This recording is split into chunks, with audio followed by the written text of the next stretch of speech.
Hello everyone, in this video I'd like to give you a commentary on the thought process behind the 5th level of my Secret of the Blank Dungeon build, which is a tribute to the 8th and 9th levels of the official Giants Root to Overworld, as you could probably guess.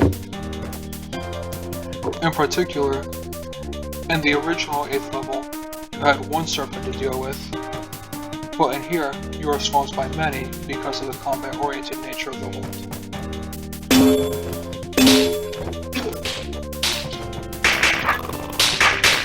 And you are also introduced to Ortho Squares right away, because of how this level is shorter than the 8th level of the official world.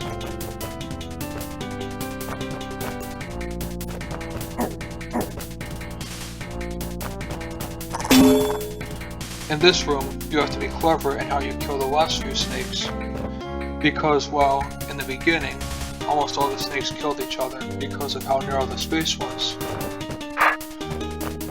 Once there are enough, the space is more wide enough that they will not easily fall into a trap. So you either have to kill them with a roach, which is very difficult if not even impossible to do, or you should kill them with the openings near the orbs, which is the intended solution. And dealing with the roach queens on the Ortho Squares is mostly just hack and slash cleanup.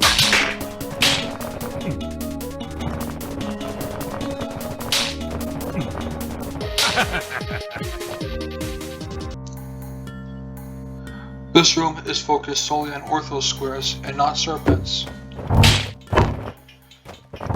In particular, you also use trapdoors to be strategic about not being swamped by too many roaches at once. And as you can see if you look carefully at the room, you have to kill off the roach queens here, here, here, and here before you can open the red doors. Because if you open the red doors without killing them off first, you would have no way to reach them.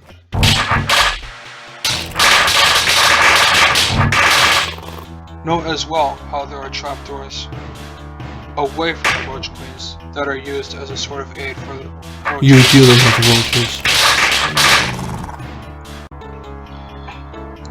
This room is a lot more simpler because I wanted the focus to be on serpents and not on Ortho Squares, as a sort of inverse to the focus of the Ortho Squares in the last room. And it's actually simpler than the entrance, as you just have to cut a diagonal path and let the serpents kill themselves because they do not move diagonally. This room is actually a tribute to the 6th level and not the 8th or 9th levels, as you can probably tell from how many rock columns there are. In particular, you would just mindlessly drop the trapdoors, as there's nothing for you to fight off while you do so. But then you would have to be strategic about clearing the rock column forward that ensures after.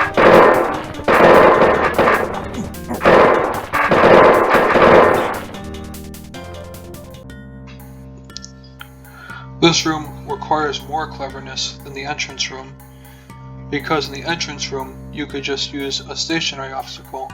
Here you have to manipulate the weapons to act as obstacles.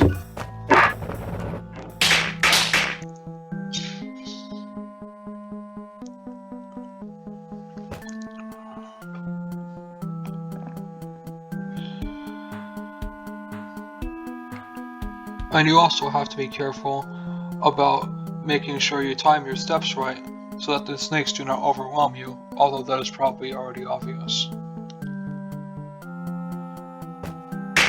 Clear.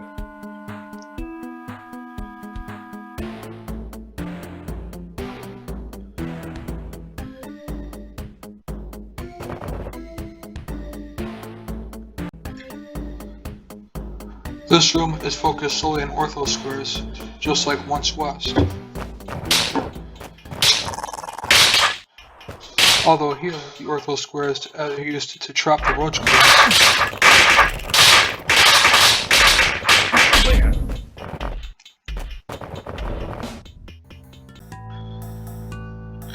This room uses a very similar strategy to 1 South 2 West, although it is actually easier because the rock golems do not move as soon as you kill them. So there's less fidgeting to set up a trap after.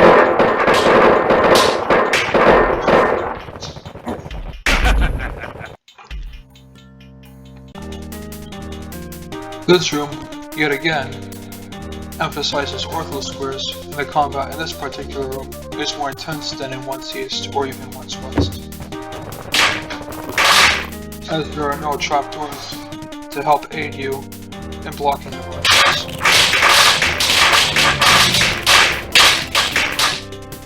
And the roach queens are free to move all over the place.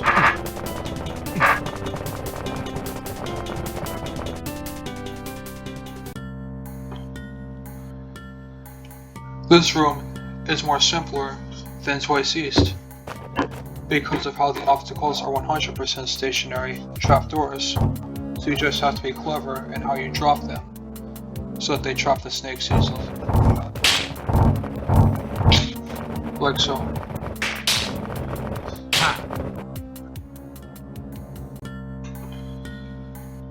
This room is more of a tribute to the 9th level, as the focus is on manipulating mimics. In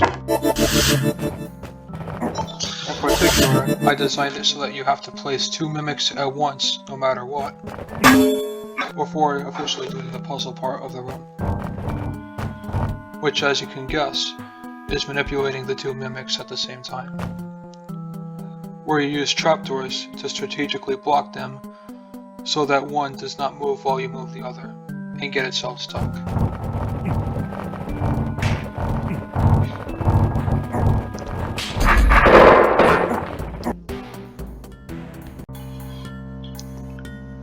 This room is a tribute to a specific room in the 8th level of the official hold, where you have an invisibility potion and a serpent.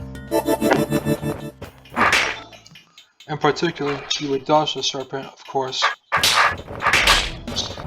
and then strategically kill off most of the roach queens, but you would have to save some monsters, as you will have to use them to block the serpent, as there is no way to kill the serpent in the room otherwise.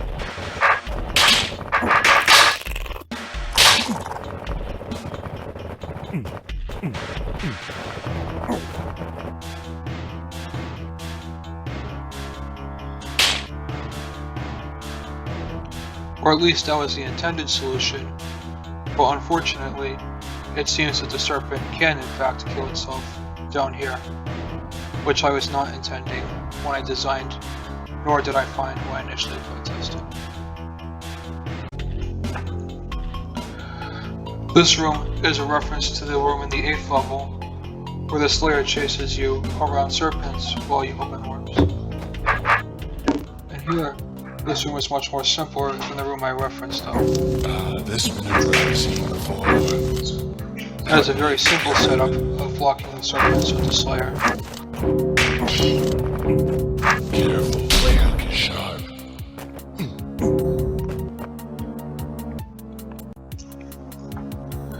This room is a reference to the 8th level exit room with trapdoors and weapons.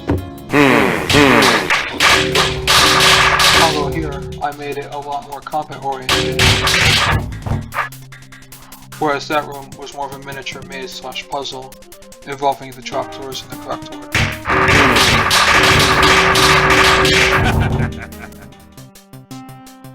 Now that I've given you an explanation of the thought process behind the 5th level of my hold, I'd like to give you an explanation of the thought process behind the 6th level of my hold in my next video. See you then.